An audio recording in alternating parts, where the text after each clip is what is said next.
Hello, I'm reading Evie, and I'm here to talk about The Ghost and the New Neighbor, Part 2. So I recorded this last weekend on my days off. Live! Unfortunately, I don't know what happened to it. I don't know if maybe I just never pressed record, which is a real possibility, honestly. But somehow I recorded The Ghost and the Mediums. Maybe. Or at least the beginning part, like I made the same joke and everything. But I didn't watch the whole way, so I don't know what happened. Whatever. So, The Ghost and the New Neighbor, Book 31, is what I will hopefully be talking about today. If this doesn't take, we are just not getting a video for 31, okay? I'm not doing it a third time. Just kidding. I'm kidding. So that's why there was no video. And why I have like so many to record this week, because I finished so many. I'm just kidding. I finished 3 books this week. 2 audiobooks and 1 physical copy. So, and then this re-record, I have 4 videos. I don't know why I dumped all that on you guys, but whatever. Okay. Again, I'm gonna double check. Yes, book 31, New Neighbor. Lots of activity on Beast Drive, with wedding plans and preparing for the stork's arrival. But it's the new neighbor moving into Pearl's house who has the neighborhood in a deadly uproar. What happened? Okay, there's a couple new characters. Yeah, I know I recorded this because I remember talking about it. Ugh. Oh well. We're starting anew. This is a new video. Never happened. We'll just pretend. So there's a few new characters. Josephine Barker, who is a retiring head librarian. Librarian. Sounded weird. I don't know if I said that right. Kenny, who is the library janitor, quit soon after Betty's death. I didn't write it down, but Betty is the one who dies in this book. She was, I think, just a regular librarian. Yeah.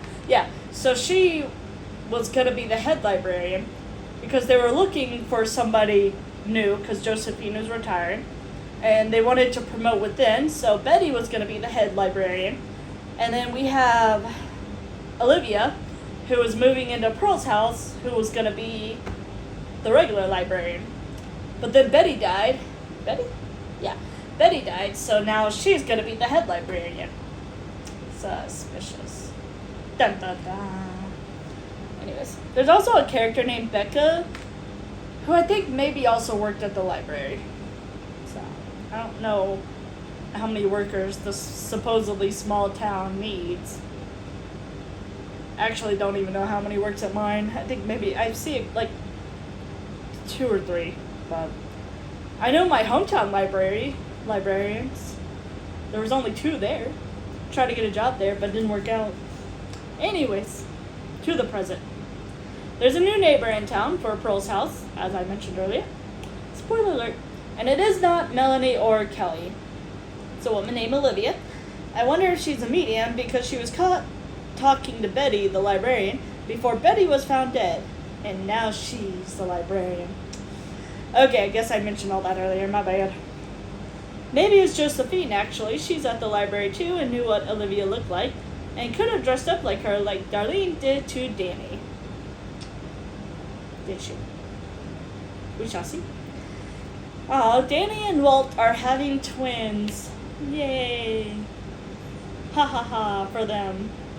It was a possibility because Walt had twins in his family. I can't remember who though. It wasn't him or his father. I don't think it was his father. Oh. I think Lily is pregnant. She didn't want a martini and was looking at Ian about it. Which the martini itself, whatever. But it was just like, oh, and she gave a glance to Ian. And so it was like, very telling. She is. Yay. And due in late July, the same month, Kelly is having her wedding, which was supposed to be at Lily's and Ian's. Oopsies. Olivia broke into Marlow House for some reason. Okay. Everyone's breaking into this dang house. Someone took Becca's phone or something and called Betty with it the morning she died. But Becca was on the road with her husband, supposedly, and she says she never called. I couldn't find a note, but there was apparently so many. So, basically, she did accidentally call her, though. She and excuse me. She and her husband were at a gas station, and she was like digging in her purse for something, and I guess accidentally butt dialed Betty. So it was innocent. There was also witnesses to confirm they were at the gas station. So I had suspected them or her, either one, if not both, the husband and wife. Can't remember his name, but I think I mentioned it later. Oh well. Kelly and Joe decided to get married in March instead at Pearl Cove. Ian and Lily offered to pay, which will bring up something later. Olivia once lived in Frederickport as a child, but the family moved. She visited in the summers for a relative. She ended up getting married to a pastor's son and had 2 kids. Ended up divorcing the abusive husband, though, after the kids graduated. Unfortunately, the sons want nothing to do with her now. Basically, everyone took his side, so she lost all her friends and family. Well, except for her sister. I forgot, she has a sister, so good for Olivia. It sucks that she lost her sons, basically. But hopefully they'll come around. June is such a B word. She was talking about Ian babysitting his own son, which he quickly corrected, and said Lily was quick to waste his money. Talking about how she offered to pay. And then she was like, oh, Lily got pregnant on purpose to mess with Kelly's wedding. Like, no. Yeah, Lily got pregnant on purpose just to spite Kelly. That's smart. I mean, I'm sure there's a woman out there. Sure, there's a woman out there who would, but come on now. This is not Days of Our Lives, or whatever the soap opera is.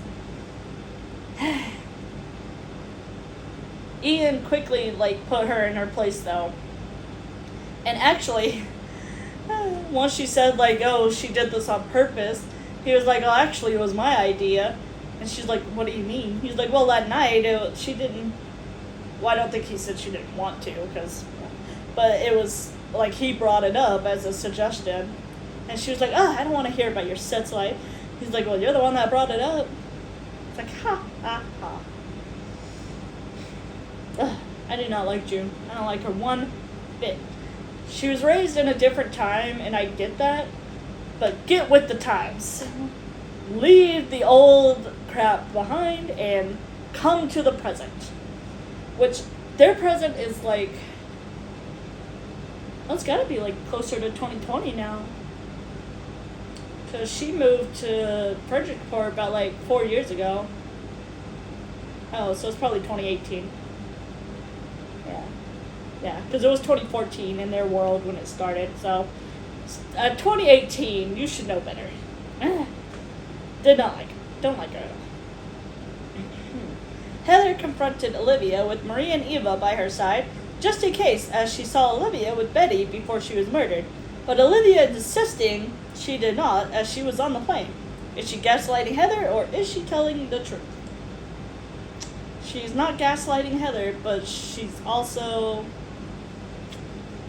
leaving something out. We'll see. Olivia went to throw something away, and said she saw bloody items in the trash can, but yet picked it up. What? Heather saw her with a knife in her hand when she went to throw something away as well. Why would you pick it up? Upon closer look, it was a letter opener, not a knife. I have to assume that maybe she just didn't know what it was, didn't see that it was bloody. But it wasn't at night. I think it was described as morning, so there should be daylight. Why would you pick it up? If you're not the murderer, I would not be wanting my prints on that thing. Okay. So this comment, I wrote this note in real time. As they mentioned certain things, I paused it, wrote my note, and then played it again. So it is not in order from worst to least worst. This will make sense when I read it. It's only in chronological order, as he mentioned it. Poor Chris went on a terrible date to a concert. His date was fat-shaming a couple of women for no reason. They were, like, having a good time, and she was like, oh, they probably couldn't get any dates because they're so fat, or something like that. And she is racist. There was a biracial couple, and she said the white guy was betraying his race. Chris said he was feeling sick and said, hope you can find a ride home. She said, what's wrong with you? To which he replied with, you, and turned around and left. That cracked me up. What's wrong with you? You, bye. Chris was not having that. I'm glad he didn't, like, try to offer to pay for her ride or anything like that. He was just like, you're finding a new ride, bye. Sometimes Chris can be a little too nice, which I will talk about in, I think, the next book. Yeah, so stay tuned on that. Becca is looking guilty now. There was some drama between her and Betty and that stupid letter opener. The same letter opener that is now found bloodied. And then with the whole, oh, well, her and her husband were on a trip. Okay, your spouse is not your alibi. Which is quite unfortunate, because my spouse is my alibi, and I is. So, thankfully we do not commit crimes. If we're ever accused of one, we're screwed. OMG, someone put a bomb under Olivia's car. Matt saved her life, I think. Either by accident or what, he saved her life. He wouldn't leave the vehicle alone, and she got under the car to try and shoo him away, and saw it. Good kitty. Yeah. Oh, it's a couple books from now. Okay. So, Chris, I'll mention it in a couple books from now. Stay tuned. Whoever did the bomb, though, apparently sucked. It was intended to go off when she started it, but apparently it never would have, because they did not do it correctly. Probably watched a YouTube video. I bet that's what they did. We never found out, but I bet. Betty tried blaming Kenny for the missing letter opener at first, as he was the janitor, so she assumed he had something to do with it. He says he did not. They had it up for a display about the lost art of writing letters. What is up with the staying letter opener? The cop said it was worth like $500. Not really worth killing for, I'd say. I mean, no amount is worth killing, in my opinion, but, you know, whatever. Oh no, Olivia is dead.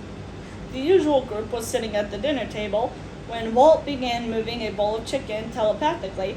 Before it could land smoothly, Olivia was suddenly in the room and was shocked to see what was happening, but then vanished just as quickly, and only the medium saw her. But wait, there's more. Walt and Brian went to check to find the body. She's not dead.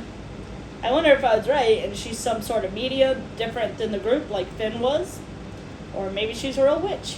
Ha. She's not a witch. Or a medium. So Marie and Eva were in Olivia's house, and Eva was like, who unpacks the books before the kitchen supplies? Priorities. Or maybe Marie said that. I don't remember. Books are obviously the most important thing. Obviously. So she's practicing astral projection. I had wondered about that too. Apparently she could see ghosts in that form. She saw Eva and Marie in her house playing cards. And she described them to a T, and so when she came to and back to her own body, she didn't see them anymore. So that's how she was with Betty and also on the plane, which I feel like is tricky to do on a plane. I don't know if you can go that far, but I don't know anything about astral projection. Nor would I take real suggestions from a fictional book anyways. So, whatever. She could do whatever she wants, I guess. Could go to Mars if you wanted to. Anyways. So, yeah, she was checking out the neighborhood, checking out the house, and Betty was walking through, which I think I will whatever. Betty was walking through to get away from somebody, her killer. Was it Betty? Yeah, Betty. And so she crossed through the backyard or front yard or something. I think front yard, yeah, that's how they saw her. And that's how she was seen with Betty. So, and she had no idea that Betty was murdered. She only saw her, like, walk, and then I think at that point that's when she came to, or maybe, I don't remember. But she didn't, like, follow her completely. However, she did see a car that day, the day Betty was murdered, with a little stuffed bear or something hanging on the mirror. It was Becca's car. But then Josephine drove it that day. Betty and Kenny were in a relationship at one point. He did not tell that to the cops. But apparently Betty was too embarrassed to be with him because he was the janitor. So he broke it off with her. Good for Kenny. Fuck Betty. God. No cousin. Forget Betty. But then Betty got with Dave, Becca's husband. Ew. So the big fight they had supposedly about that dang letter opener, that was mentioned like so many times, was in fact not about that letter opener. I knew there had to be more. Just knew it. Well, Josephine did murder Betty after all. I was right in my second note. Almost. Not quite, but I'm counting it. I was right about who killed her. I just was so far right from the reason why. She's a kleptomaniac. Nobody has suspected her because she was supposed to be on vacation still when the stupid letter opener was stolen. But she came back the night before people realized it was gone and nobody knew.